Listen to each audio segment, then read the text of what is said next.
Kenapa dilakukan?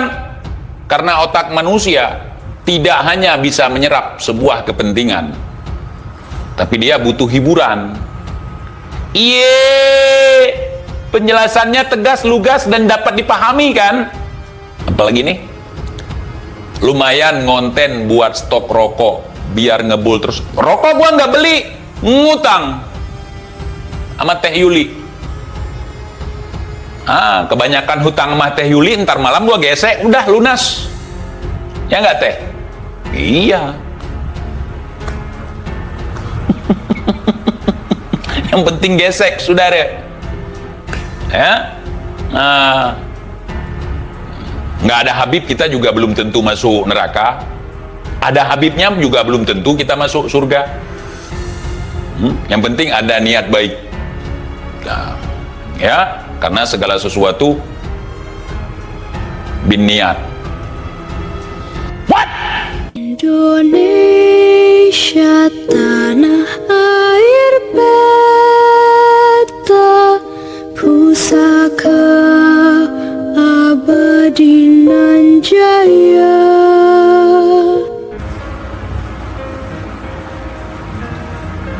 Begitu saudara, kalau dibanding-bandingkan. Misalnya saya paling penting, kalau nggak ada kami, nggak ada kalian, nggak ada masalah dengan kehidupan kami. Kami tidak lapar dengan nggak ada kalian. Oh, tapi di ajaran Islam nggak masuk kalian dalam ajaran Islam.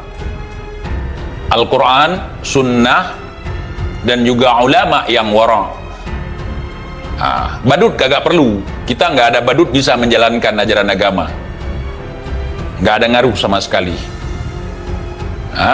Dari awal datangnya Islam ke Indonesia, berapa tahun nggak ada Habib, tidak diisi oleh Habib. Orde lama, orde baru misalnya, nggak diisi oleh Habib. Nggak ada congor-congor Habib di jalanan. Apakah ada ngaruh? Sama sekali nggak. Saya dari kecil belajar Islam bukan dari Habib, bukan. Saya belajar segala pendidikan yang berkaitan dengan kehidupan saya. Nggak ada satupun guru saya Habib. Nggak ada. Sampai saya sebesar ini, nggak ada satupun guru saya Habib. Makanya seperti ini TIJ, ya iya. Saya nggak bisa menjadi orang yang ikut-ikutan atau menjadi budak. Saya menjadi orang-orang yang merdeka. Karena saya dididik bukan dengan doktrin, tetapi dengan kasih sayang, dengan rangkulan. Walaupun saya dididik dengan kasar oleh orang tua saya, tapi saya tahu mereka cinta terhadap saya, dan orang tua saya tidak pernah menuntut cinta dari saya. Tetapi apa? Orang tua saya selalu memberikan cinta kepada saya, sehingga saya tahu apa yang harus saya lakukan. Karena cinta itu bukan pemaksaan. Bukan. Kamu harus mencintai saya. Kalau tidak mencintai saya, kamu akan durhaka. Enggak. Dalam menjelaskan, dalam mendidik, tidak perlu kata-kata seperti itu. Berikan cinta, maka kau akan mendapatkan cinta. Hari ini kau abaikan orang tuamu, besok anak kau akan mengabaikan dirimu. Itu. Jika hari ini kau peduli, kau cinta, kau sayang, kau berikan perhatian kepada orang tua kau, suatu saat kau akan memetik hasilnya. Kamu akan mendapatkan perilaku yang sama dari anakmu. Kenapa hari ini anak-anakmu mengabaikanmu? Kenapa? Karena kau dulu mengabaikan orang tuamu. Nah, begitu. Apa yang kita contohkan itu akan diikuti oleh orang-orang yang dekat dengan kita tanpa harus kita omongkan. Gitu.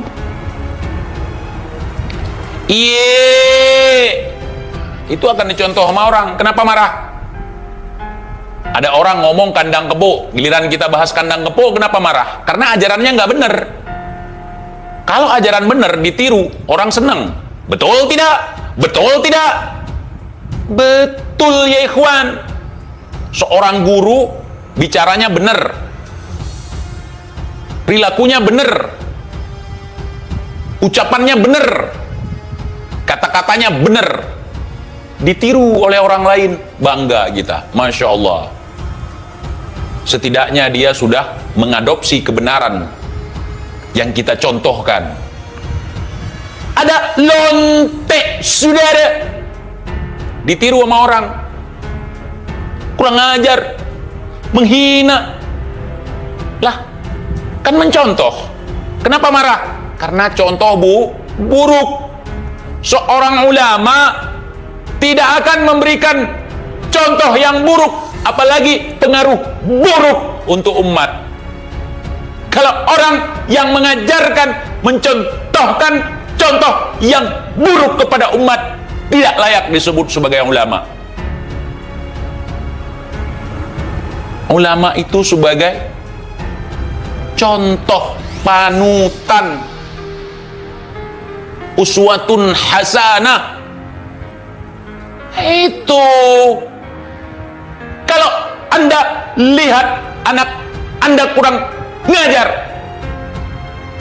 karena contoh yang Anda berikan hari ini tidak baik. Anak saya selalu berantem dengan adiknya. Kenapa kau berantem dengan istrimu di depan anakmu?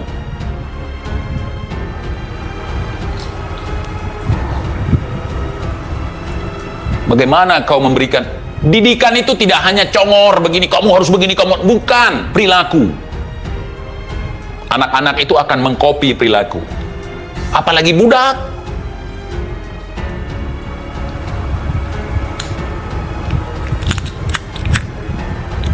Cinta lu sesama batang. Oh, kalau TJ nggak pernah peluk laki-laki, cium di sini, cium di sini, cium di sini, nggak pernah TJ.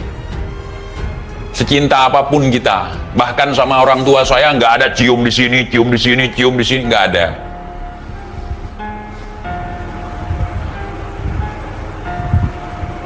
Justru kalau saya sama istri, saya yang cium tangan dia. Kenapa? Mungkin kebiasaan waktu di Eropa gitu ya. Ya, gua walaupun tinggal di desa, tetapi gaya hidup gua gaya Eropa, bro. Bung Lubis mengatakan, Bahar itu pada hakikatnya, pada hakikinya itu dia sudah game over. Bahar dan Rizik juga yang menyeret Robitoh untuk game over bareng-bareng, rungkat berjamaah.